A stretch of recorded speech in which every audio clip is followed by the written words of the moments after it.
আমি আসাদ আব্দুল্লাহ, বৈষম্যবিরোধী ছাত্র আন্দোলনের পক্ষ থেকে।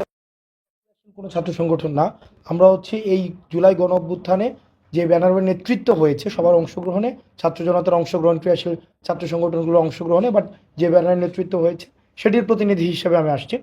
তো আজকে আলোচনার মধ্যে আমি এই বিষয়টি বলেছি যে আমরা যে আমাদের জায়গায় বলেছি যে ক্যাম্পাসে যেই ছাত্রলীগীয় যে ছাত্র রাজনীতি, যে ভয়ের যে ছাত্র রাজনীতি, যেখানে সিট দখল, যেখানে হচ্ছে চাঁদাবাজি, টেন্ডারবাজি, ক্যান্টিনে ফাও খাওয়া, এবং যেটি ছাত্র আবরারের মতো শিক্ষার্থীকে সেখানে পিটিয়ে পিটিয়ে নির্যাতন করে মেরে ফেলা, এই ধরনের ছাত্র রাজনীতি, লেজুর ভিত্তিক ছাত্র রাজনীতি, যেই ছাত্র রাজনীতি মাদার টিমের পারপাস সার্ভ করে, যেই ছাত্র রাজনীতি শিক্ষার্থীদের প্রতিনিধি হয়ে কথা বলে না, তারা তাকিয়ে থাকে যে মাদার পার্টিকে নির্দেশনা দিবে এবং সেই নির্দেশনা ক্যাম্পাসে বাস্তবায়ন করে।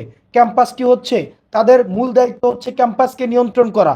ঢাকা বিশ্ববিদ্যালয় সহ বাংলাদেশের পাবলিক শিক্ষা প্রতিষ্ঠানগুলোকে নিয়ন্ত্রণ করে সরকারি দলের সেখানে ত্রাসের রাজত্ব কায়েম করার ম্যান্ডেট নিয়ে যারা যেই ধরনের ছাত্র রাজনৈতিক বর্তমানে যে আলোচনা হয়েছে, তাহলে সেখানে কোন ধরনের রাজনীতি থাকবে? বিভিন্ন সময় বলা হয় যে বৈষম্য বিরোধী ছাত্র আন্দোলন যে ছাত্র, এটা বিরাজনীতিকরণের দিকে যাচ্ছে। বিষয়টি এমন না, বরং আমাদের যে অতীতের যে ছাত্র রাজনীতিটি রয়েছে, যেটি ছাত্রলীগ এবং বিভিন্ন সময় সরকারি দলীয় বিভিন্ন ছাত্র সংগঠন ইন্ট্রোডিউস করেছে, আমরা সেই ছাত্র রাজনীতির বিপক্ষে। বরং শিক্ষার্থীদের প্রতিনিধিত্বমূলক, যেখানে শিক্ষার্থীদের প্রতিনিধি করবে ছাত্র সংসদের মধ্য দিয়ে, আমরা সেই ধরনের ছাত্র রাজনীতি চাই।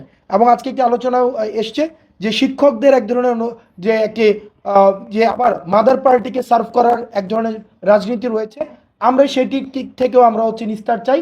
আমরা চাই ক্যাম্পাসগুলোতে ছাত্ররা স্বাধীনভাবে মতামত প্রকাশ করতে পারবে।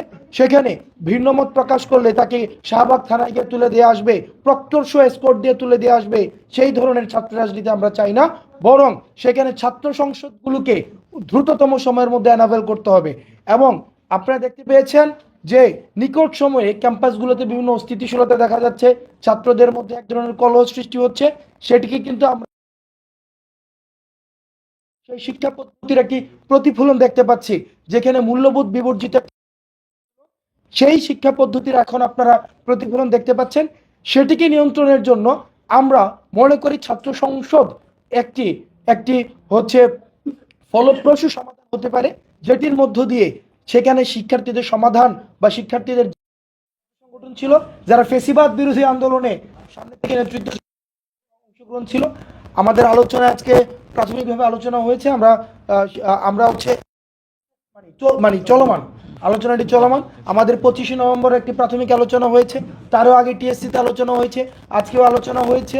আমাদের মঙ্গলবারে বৈষম্যবিরোধী ছাত্র আন্দোলন আমরা জানিয়েছি যে মঙ্গলবারে আবার সব ধরনের ক্রিয়াশীল ছাত্র সংগঠনগুলো নিয়ে বসবো, এবং ভবিষ্যতের যে ছাত্র রাজনীতি যে রূপরেখাটি সেটি কেমন হতে পারে, সেটি কিভাবে শিক্ষার্থী বান্ধব হবে, সেটি কিভাবে আর ছাত্রলীগীয় যেই ভয়ের যে রাজনীতি সেই রাজনীতি আর থাকবে না, কিভাবে ছাত্র প্রতিনিধিত্বমূলক হতে পারে, সেগুলো আলোচনা চল